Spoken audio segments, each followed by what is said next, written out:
Bonjour, bonjour et bienvenue sur Diaf Radio. Nous allons rester du côté de Douala pour aller à la rencontre d'un autre acteur de l'événement qui se tenait hier à Yaoundé. J'entends la marche de Stand Up for Cameroun. C'est avec Monsieur Albert Motodo, président de l'UPC Manidem, que nous avons rendez-vous. Il est déjà de l'autre côté du téléphone, m'apprend-on. Monsieur Albert Motodo, si vous m'entendez, bonjour et merci d'être sur Diaf Radio ce matin. Bonjour, je vous entends très bien et je dis bonjour à tous vos auditeurs. Merci, c'est un honneur de vous avoir sur Diaf Radio. Je dois rappeler que nous vous avons souvent eu sur la composante TV, notamment Diaf TV. Donc ce sera une première sur Diaf Radio, c'est bien ça? Tout à fait. Et nous avons déjà eu par le passé à travailler ensemble dans Diaf Télé. Effectivement. Alors, déjà, nous sommes davantage surpris de vous écouter là. Vous avez passé une nuit agréable. J'espère qu'on n'a pas toqué à votre porte ce matin pour vous demander de suivre quelques éléments à la suite de votre événement que vous organisiez hier avec donc Kawala et puis Un Monde à Venir. Est-ce que tout s'est bien passé? Oui, je suis rentré de mon voyage de Yaoundé tard dans la nuit. J'ai passé une nuit à me reposer. Bon, ça va. Je me soucie pas de ce qu'on fera de moi. Je parle de la police du régime. J'ai quelque chose à faire, je le fais. Only do your job. C'est ce que j'ai dit à mes camarades, qu'ils soient de mon parti ou d'ailleurs dans le cadre de Stand Up for Cameroun. Only do your job. Nous, les patriotes, nous qui sommes dans la mouvance de Ruben Oumiobe, Félix Moumier, faisons ce que nous avons à faire. Le reste viendra de lui-même. Si la police, comme elle a fait hier d'ailleurs, dès la fin de notre manifestation, 5 minutes après que nous ayons dispersé les rangs de notre marche, 5 minutes après, il y a eu la police sur les lieux, donc elle était informée et peut-être c'est son temps de préparatif qui a été long. 5 minutes après, ils ont barricadé dans la rue où nous étions, etc. Nous étions déjà partis. Alors, faisons notre travail, c'est tout. Mais alors, M. Albert Motodo, on comprend en vous écoutant que c'était pas forcément acquis, cette manifestation de Stand Up for Cameroun. Et comment êtes-vous donc parvenu à déjouer les autorités de Yaoundé? Nous n'avons pas cherché particulièrement à déjouer. Nous avions dit que dans le cadre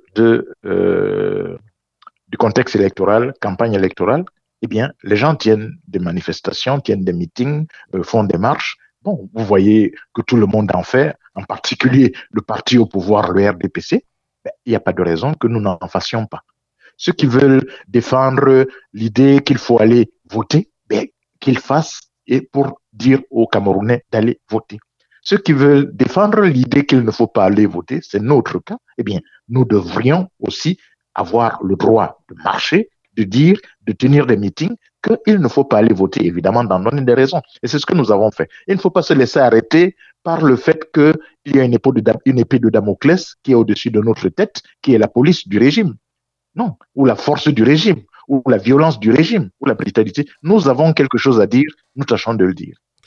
Mais alors, de nombreuses langues se délient, si vous voulez, pour rappeler que au-delà du droit, enfin au-delà du vœu que vous émettez pour avoir le droit de manifester au Cameroun, ou alors de donner votre opinion de ne pas choisir, ils allèguent de ce que la loi dit qu'il est interdit formellement d'appeler au boycott des élections. Qu'est-ce que vous pensez de cette situation-là, si tant est que hier vous organisiez également une manifestation pour appeler non seulement à la transition, mais également au boycott des élections? Non, c'est complètement abscon, c'est-à-dire incongru, c'est-à-dire aberrant, que la loi dise qu'il ne faut pas appeler d'aller voter. Le vote est libre. On peut aller voter comme on peut ne pas aller voter. Dire aux gens qu'il faut aller voter, c'est libre. Vous avez le droit de dire, si vous êtes partisan de tel ou tel vote, que de dire aux gens, il faut m'accompagner pour aller voter. Et de la même façon, ceux qui estiment qu'il ne faut pas aller voter sont libres de le dire.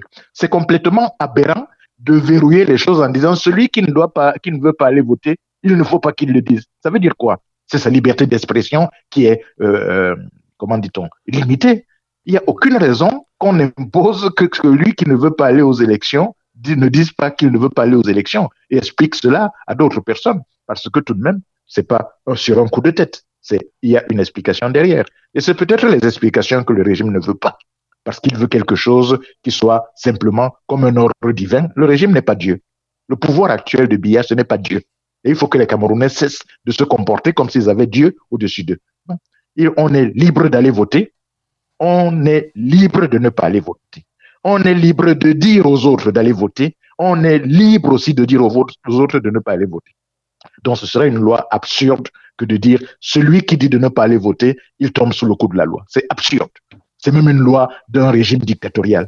Alors, mais lorsqu'on a dit ça, quand même, on ne pourrait ne pas revenir sur les propos du ministre de l'administration territoriale, le garant même des élections sur le territoire Cameroun, qui menace de jeter en prison tous les Camerounais appelant au boycott.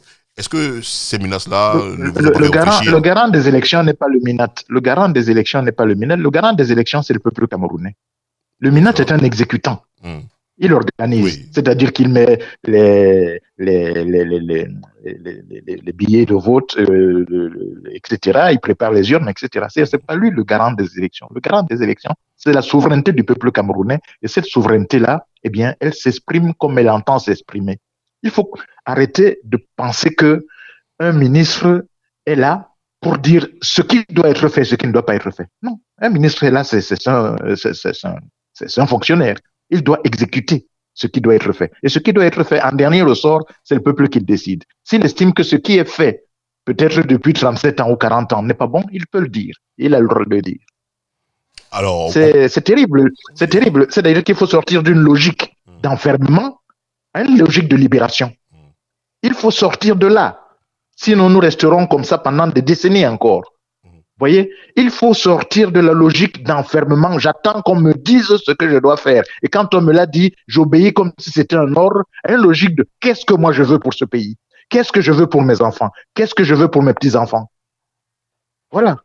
Alors, on comprend dans votre réponse que pour vous, il est hors de question de s'exécuter face aux menaces du ministre Tangandi, qui attend que demain, tous les Camerounais... Monsieur Tangandji n'a rien à m'apprendre. Monsieur Tangandji n'a rien à m'apprendre. Je ne prétends pas non plus avoir quelque chose à lui apprendre. En tout cas, je fais comme j'entends faire en tant que citoyen. D'accord. Et qui a le souci de son peuple. Ben, merci. Vous êtes suffisamment écouté et entendu sur ce point-là. Alors, mais, Monsieur Albert Motodo, vous qui êtes donc président de l'UPC Manidem aujourd'hui, je crois que vous avez d'ailleurs remplacé, vous avez succédé à Monsieur Alexis Ndema, que nous saluons au passage, que nous avons eu également le plaisir d'avoir sur Diaf TV. Comment appréciez-vous... Oui, c'est... Oui. C'est bien ça? Oui, j'ai succédé à mon camarade Alexis Ndema, oui, en effet. Oui. Alors, je depuis disais, 2017. Voilà. Je disais donc, comment appréciez-vous le fait que, alors que vous appelez, vous, depuis des années d'ailleurs, hein, et aujourd'hui, dans le mouvement politique Stand Up for Cameroun, alors que vous appelez donc, je disais, à boycotter ces élections, que vous n'ayez que, du moins de ce que j'ai pu constater, une seule manifestation, alors qu'il y a déjà plus de 10 jours que la campagne électorale est lancée. Est-ce que ce sera suffisant pour se faire entendre sur ce terrain-là? Non, nous voulions faire davantage, mais nous avons eu un contretemps qui était déterminé par la situation dans le Nozo. Nos camarades qui devaient venir de Bamenda, de Tico, etc., bien, ont eu des difficultés suite à l'état de guerre. C'est-à-dire que pendant un moment, eux-mêmes étaient en totale déstabilisation du point de vue de leur logement, du point de vue de leur présence sur les sites, etc., etc. Donc, nous avons attendu que la stabilité revienne dans leurs habitudes ordinaires. Et c'est ce qui a fait que finalement, nous avons repoussé une première manifestation et il nous restait plus beaucoup de temps pour en faire une deuxième, donc nous n'avons fait que celle-là. Mais cela a été déterminé par la situation de nos camarades venant du Nozo. Ah, Donc, d'accord. vous comprenez que, voilà, non, non, absolument, absolument. Nous voulions faire davantage. Mais il y a aussi, évidemment, toujours en arrière-plan, et je crois que je l'ai déjà dit à plusieurs reprises, que bon, nous, les partis de l'opposition, les organisations de l'opposition, nous n'avons pas les moyens que le RDPC a. Bon, il ouvre les tiroirs administratifs, il prend l'argent pour faire ceci et cela. Il mobilise une dizaine de 4x4 pour aller, je ne sais pas, à l'intérieur du pays. Nous n'avons pas ces moyens-là. Donc, évidemment, cela aussi compte un peu. Mais ce qui a été déterminant dans l'économie des manifestations que nous avons été obligés de faire, malgré nous, dans le contexte précis, c'est les camarades du Nozo. Il fallait qu'à chacune des occasions, ils fussent présents. Bien. Et donc, si eux sont déstabilisés, nous devons attendre. Nous n'allons pas faire sans eux. Surtout maintenant où la guerre se passe de ce côté-là. D'accord. Juste pour préciser votre propos, quand vous parlez de moyens pour organiser un peu votre activité, supposez-vous qu'il aille de soi que le régime de Yaoundé finance les formations de partis politiques, comme cela se voit ailleurs, en Côte d'Ivoire, au Sénégal? Il y a ce qui se passe pendant les élections, et évidemment, presque dans tous les pays, on n'admet que pendant le contexte électoral, pour les élections, le régime avance de l'argent. Bien. Maintenant, si c'est dans la vie de tous les jours, il faudrait voir. Je ne peux pas me prononcer là, à l'heure actuelle. J'estime qu'il y a peut-être un côté où on y laisse un peu de son âme. Bon, si on doit être financé tous les jours pour exister en tant que parti politique. Mais ce que je peux comprendre, c'est qu'éventuellement, il soit fait des choses telles que si un parti politique demande un crédit pour, par exemple, créer une unité économique qui pourra effectivement rendre la vie plus facile pour ce parti-là, eh bien que des choses lui soient facilitées, par exemple par la loi, c'est tout. Mais autrement, le financement continuel d'un parti politique, je me demande si à la fin, ça ne va pas tourner à ce que nous réprouvons, à savoir l'achat des consciences. D'accord. Alors, l'événement qui s'est donc tenu hier à Yaoundé, qu'en avez-vous tiré? Pouvez-vous convenir que l'appel au boycott des événements électoraux à venir, et notamment celui de demain, est assez suivi par les Camerounais? Oh, d'abord, il faut être modeste et dire que on fait ce qu'on a à faire. Nous avons demandé, nous avons exprimé notre position en tant qu'organisation ou rassemblement d'organisations au sein de Stand Up for Cameroun qu'il ne fallait pas aller à ces élections-ci, il fallait les boycotter. Donc, nous faisons ce que nous avons à faire. Maintenant, les Camerounais, eux, que font-ils? Je dois vous dire, tout au long de notre marche que nous avons faite hier, nous avons entendu des gens nous acclamer. Bon, c'est un peu encourageant, mais ce n'est pas suffisant, bien entendu. Je ne m'en gargarise pas. Bien. Donc, les Camerounais, en vérité, ces élections-là les laissent indifférents. D'abord parce qu'ils savent que ces élections ne vont rien changer, et aussi parce que, bon, ils sont préoccupés par leur quotidien qui est assez difficile. Je viens de vous dire là que je suis revenu de Yaoundé, je suis parti à Yaoundé, revenu. Yaoundé qui se faisait en 4 heures, maintenant on ne peut plus faire le trajet en moins de 6 heures. Vous voyez que les choses se sont dégradées terriblement pour le quotidien des populations. Bon, il y a des gens qui font ce voyage-là plusieurs fois dans la semaine. Et vous voyez un peu les désénergies, la fatigue qui en découle. Et il en est comme ça dans tous les domaines de la vie de la société. Les choses se sont dégradées. Bien, donc les Camerounais se sont occupés un peu à essayer de redresser. Oui, nous, super. en tant que militants, nous avons fait ce que nous devions faire. À partir de notre mot de boycott, nous avons organisé une manifestation importante dans la capitale de notre pays qui a commencé, nous avons fait dans une salle, ensuite nous sommes sortis et la salle, nous avons fait une marche importante, nous avons été acclamés, les populations, manifestement il y a un écho. Maintenant, les populations, elles aussi, vont faire ce qu'elles ont à faire. Je pense que je suis assez optimiste de ce point de vue dans le sens où les populations sont lassées des élections à la billa, qui ne changent rien au pays, qui est, lui, tous les jours, dans une dégradation qui est observable, constatable, qu'on touche du doigt. Voilà. Donc, ce qui va arriver, et c'est ce que nous vivons depuis des années, c'est que le régime va procéder aux élections comme il sait le faire, c'est-à-dire en mobilisant notamment ses fonctionnaires, ses administrateurs locaux, préfets, sous-préfets, pour que ici ou là, on borde des urnes et qu'on donne des résultats qui n'ont rien à voir avec la réalité. C'est ce qui s'est passé déjà dans le Nozo, pendant l'élection présidentielle, où on vous sort des chiffres alors que personne n'est sorti de chez lui pour aller voter. Où les sous-préfets, les préfets sont derrière des sacs de sable, ils se protègent. Et on demande aux populations, vous allez voter librement, tranquillement, alors que les populations n'ont aucune protection. Et vous imaginez les populations qui ont voté, ça se comptera sur très peu. Et néanmoins, vous allez avoir des chiffres qui vont venir de là-bas, qui vont vous parler des milliers, sinon de dizaines et de dizaines de milliers de personnes qui sont allées voter. Donc, le régime va faire les élections telles qu'il entend et les populations ne sont pas là. Elles seront ailleurs. Cet ailleurs, nous aimerions bien qu'il se concrétise par quelque chose qui est une alternative. Okay. Voilà. Et c'est ce que nous essayons de faire en appelant les populations à la transition, qui est ce qu'il nous faut mettre en marche. Et comment va-t-elle mouvement populaire.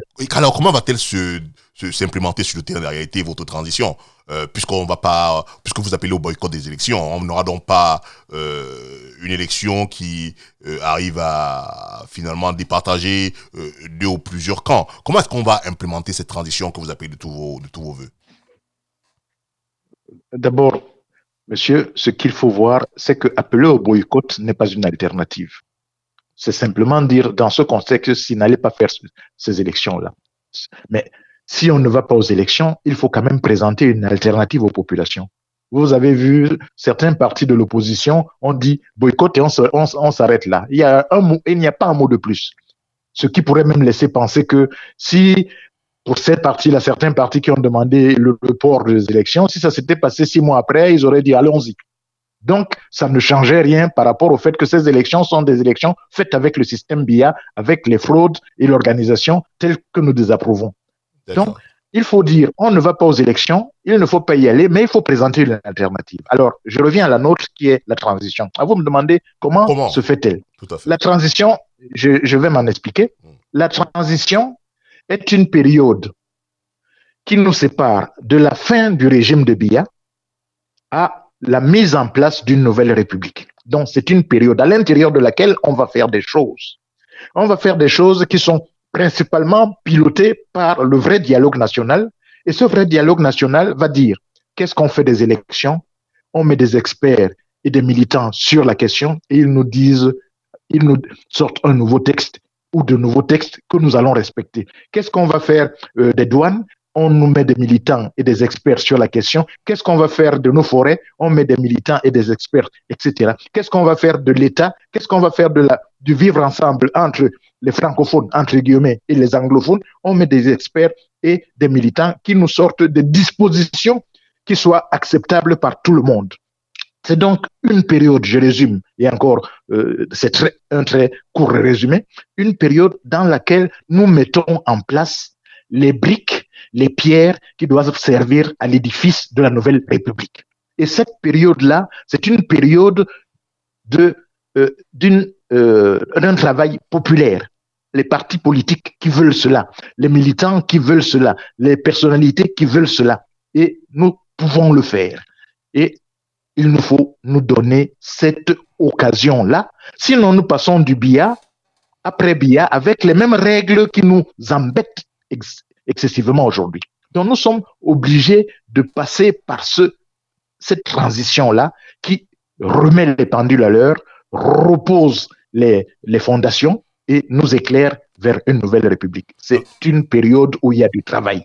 Et cela suppose donc un travail de mobilisation populaire. Alors, donc, vous, moi, ceux qui sont dans les partis comme ceux qui ne sont pas dans les partis, ceux qui sont dans les médias comme vous, comme ceux qui sont ailleurs, dans les plantations, etc., des experts de telle et telle question, nous reconstruisons les textes qui doivent nous permettre d'organiser l'État camerounais, la vie sociale, économique et politique camerounaise autrement. Alors, cela suppose... Les élections ne sont qu'un point parmi d'autres dans cette réorganisation-là.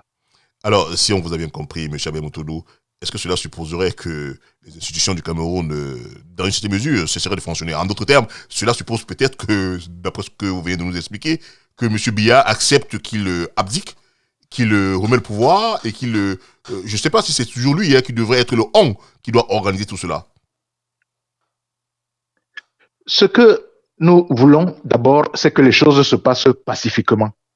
Et dans cette volonté de rester dans la voie pacifique, d'abord, évidemment, le président de la République qui touche du doigt les impasses dans lesquelles on est parce qu'il sait qu'on est dans des impasses. Ce n'est pas pour rien qu'il s'évade de temps en temps et va à l'étranger parce qu'il sait qu'il n'a rien à faire ici et qu'il ne fait rien. Bien, bien. Ce président-là, il est invité, il est convié, il est interpellé pour que ils se disent, OK, j'entends la voix de ceux qui disent qu'il nous faut véritablement changer, je vais prendre cela aussi sur moi. Bon, mais s'il ne fait pas, et comme nous le constatons, alors lui, évidemment, ou des gens qui l'aiment disent, oui, mais c'est son entourage qui ne veut pas, il est bloqué de tous les côtés. Nous nous en foutons des réponses comme celle-là. Ce que nous constatons, c'est qu'on ne veut pas aller dans ce sens-là. Alors, il y a à ce qu'une vaste mobilisation populaire prenne en main cette affaire-là. Pourquoi? Parce que, monsieur, il y a deux pieds sur lesquels la démocratie marche. Et vous êtes là-bas où vous êtes, vous le voyez bien. La démocratie marche sur la voie de la démocratie représentative. Tous les 5 ans, tous les 10 ans, tous les 7 ans, on vote des maires, des députés, des présidents de république, etc. Les populations délèguent leur pouvoir à ces gens-là pour que pendant ce délai, ces gens dirigent les choses pour elles. Ça, c'est la voie de la représentation, démocratie représentative. Mais il y a l'autre voie, tout aussi souveraine, et même peut-être plus souveraine que la première. C'est la voie de la démocratie directe. C'est-à-dire que les populations se disent, voici ce que nous devons faire, et personne d'autre ne peut le faire à notre place. Et nous le faisons. Donc, elles se mobilisent pour cela. Évidemment, à commencer par les partis politiques qui sont au milieu des populations. Et évidemment, là, ça déborde les partis politiques. Il y a des experts, il y a des gens qui sont de différentes obédiences et qui estiment qu'il nous faut sortir des impasses dans lesquelles nous sommes plongés. Et donc, ça, c'est la démocratie directe. Et cela est possible parce que, évidemment, ça se voit dans d'autres pays. Comment ces gens arrivent à faire tomber l'édifice ancien pour mettre quelque chose de nouveau. Mais évidemment, au moment où nous disons qu'il nous faut créer la transition avec des mesures importantes, le président de la République est interpellé, sauf qu'on sait qu'il ne va pas bouger, qu'il ne fait rien, que ça ne l'intéresse pas. Ce qui l'intéresse, comme vous le voyez bien, c'est qu'il conserve son pouvoir. C'est tout. Et ce qui intéresse les gens autour de lui, c'est qu'il reprenne le pouvoir pour refaire la même chose que lui quand il ne sera plus là. Donc, nous, on ne peut pas se satisfaire de cela. Alors, on a bien compris ce qui intéresse les gens, mais on voudrait aussi comprendre, lorsqu'on vous a écouté, ce que vous pensez de l'opinion camerounaise qui dit que les leaders des formations politiques de l'opposition est constamment incapable d'accorder vos violons pour faire foule ensemble, pour vous mobiliser afin de faire changer le régime de Yaoundé par une capacité à mobiliser les Camerounais. Qu'est-ce que vous pensez de cela? Je pourrais prendre, pour exemple, le fait que dans la manifestation d'hier, qui a abouti donc à cette marche que vous nous avez tout à l'heure expliqué, il y avait un grand absent. Oui. Enfin, je ne sais pas si c'est un grand absent. Il y avait un absent quand même. Celui qui, comme vous, du moins, si vous préférez, comme je le disais encore hier à votre camarade, Mme Kamarola, celui qui, après vous, a également appelé au boycott de ces élections, le MRC. Comment expliquez-vous son absence? Est-ce que vous comprenez que les Camerounais vous trouvent incapables d'accorder vos violons?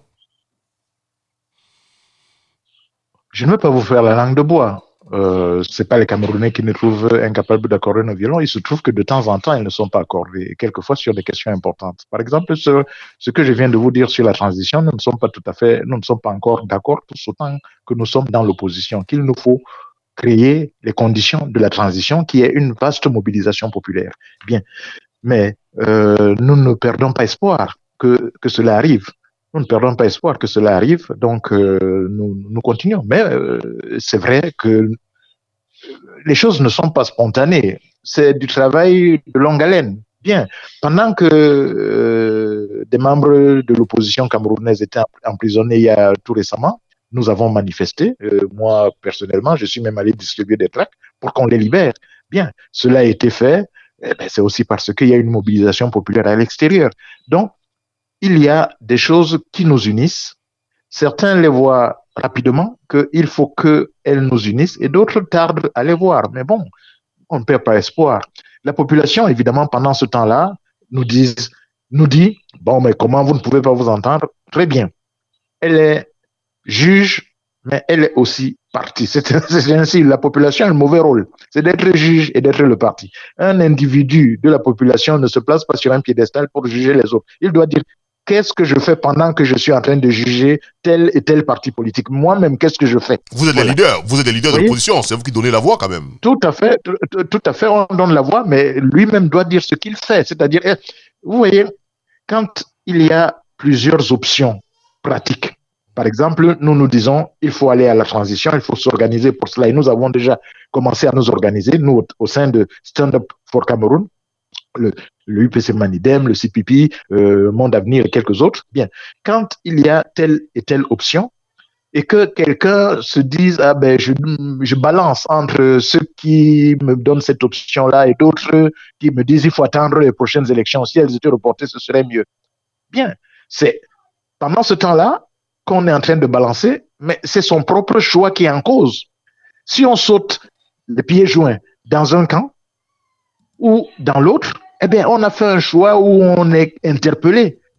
Donc, il faut faire les choses en se disant que je ne suis pas un observateur ou seulement un juge ou un critique, pour certains qui estiment que tout ce qu'ils ont à faire, c'est de critiquer l'opposition, mais de dire qu'est-ce que moi je fais pendant ce temps-là. Donc, on espère que quand ceux qui, de plus en plus nombreux, accéderont à cette conscience-là de leur propre implication, eh bien, s'impliqueront et ne resteront pas seulement en tant que juges. Les partis politiques sont des éclaireurs, certes, ils devraient l'être, ils doivent l'être, certes, mais les populations sont des acteurs. Et comme en plus c'est leur vie qui est en cause, si elles ne faisaient rien, bien, donc il faut qu'à un moment donné, on se dise, mais moi, je m'implique dans quoi? Seulement dans la critique? Seulement dans l'observation? Voilà. Si on n'accepte pas cela, ben les choses peuvent continuer en mal pendant longtemps. Vous, dans le pays où vous êtes là-bas, vous voyez bien des gens dans la rue tous les jours. Bon, je ne vous apprends rien. C'est une implication de la population. Là-dedans, il y a des gens qui n'appartiennent à aucun parti politique, mais ils se disent, ça, il faut le faire. Et c'est ce que nous appelons les populations à faire dans le cadre de la transition. La transition est un vaste mouvement populaire qui se met en train de poser les pierres, les briques pour la nouvelle République. Alors, on a... D'accord, merci. Qui sera ce qu'elle sera. Merci pour votre réponse à cette question. Je voudrais donc vous interpeller quand même sur ce que a allégué le MRC, notamment son président, M. Moïse Kamto, en boycottant ces élections. Il parlait plutôt du code électoral qui ne favorise pas la tenue d'une élection. Il a allégué également des problèmes au nord-sud-ouest. Est-ce que c'est pour vous des arguments qui sont recevables parce que vous n'en parlez pas, vous parlez plus de transition, qui sont recevables pour aller à une élection présidentielle ou à une élection quelconque au Cameroun? Non, ne dites pas que nous n'en parlons pas, nous en parlons, mais boycotter les élections. Non, je parle de là. Je vous disais tout à l'heure, c'est-à-dire, non, je parle de là. Nous rester dans le seul problème de l'élection. Boycotter les élections, oui. C'est un mot d'ordre, mais il faut présenter une alternative. Et l'alternative, pour nous, c'est les transitions. Je ne sais pas, il faut bien qu'on voit la différence. Nous pouvons dire on boycotte les élections. On a bien compris. Parce qu'il y a la guerre. On a bien compris. Je vous demandais ce que nous avons dit, parce que les élections telles qu'elles sont organisées sous le système Biya depuis 40 ans, eh bien, ces élections sont organisées de telle sorte que M. Biya et son équipe du RDPC, M. Atanganji et tous les autres, gagnent tout le temps. C'est tout. Donc, il faut défaire cet ensemble-là, qui est un ensemble qui commence avec l'ECAM, qui passe avec le code électoral, qui passe avec les préfets et les sous-préfets dans les localités, et qui passe avec les moyens administratifs de l'État, que sont les 4x4 et tout ça qui sillonnent le pays et l'arrière-pays, que les autres partis n'ont pas. Mais le régime met tout cela à son service, et les CAM, etc. Vous savez, pour ne prendre qu'un exemple, excusez-moi d'être un peu plus détaillé, pour ne prendre qu'un exemple, et les CAM a 2 collèges. les directeurs des deux collèges sont nommés par le président de la République. Ensuite, l'ECAM va avoir des démembrements au niveau régional, au niveau départemental, au niveau municipal. Les gens qui nomment les démembrements, les responsables de ces démembrements, c'est les directeurs qui ont été préalablement nommés par le président de la République. Vous voulez que l'ECAM fasse quoi? L'ECAM ne va faire que ce qu'on lui ordonne de faire. Tout de même, on parlerait à un enfant de... Enfin, je ne parle pas de vous. Tout le monde voit que c'est comme ça que ça se passe. Ensuite, il vient que le code électoral prescrit un certain nombre de choses.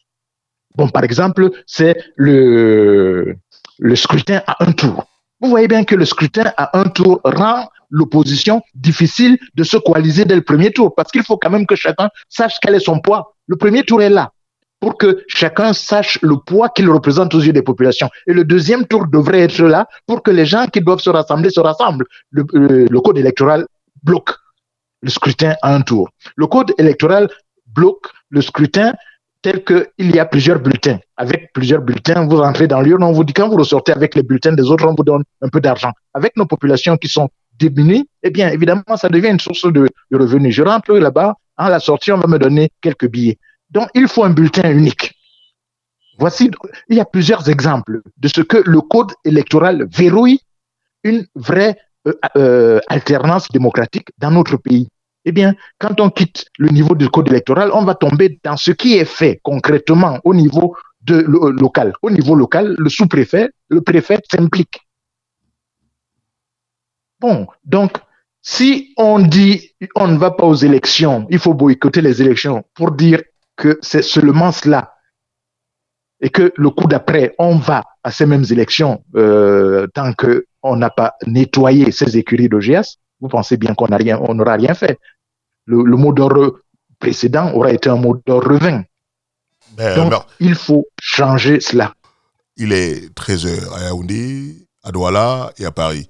Pouvez-vous nous rassurer qu'aucun des militants qui prenaient part hier à cette marche et manifestation du Stand Up for Cameroun n'a été jeté en cellule?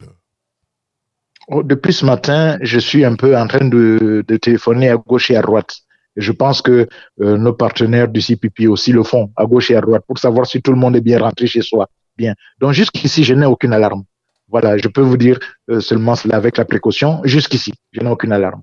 Merci, Monsieur Albert Montoudou. Nous rappelons à nos auditeurs qui nous ont suivis jusqu'ici que vous êtes le président de l'UPC Manidem et vous étiez donc également acteur de la marche et la manifestation qui se tient hier à Yaoundé pour appeler à une transition au Cameroun et aussi pour appeler au boycott des élections qui se tiennent demain dans tout l'étendue du territoire. Merci d'avoir accepté de vous prêter à notre jeu de questions-réponses. Au revoir. Merci. Merci, c'est moi qui vous remercie et encore bon week-end à vos auditeurs. Merci, c'est la fin, au revoir. Au revoir.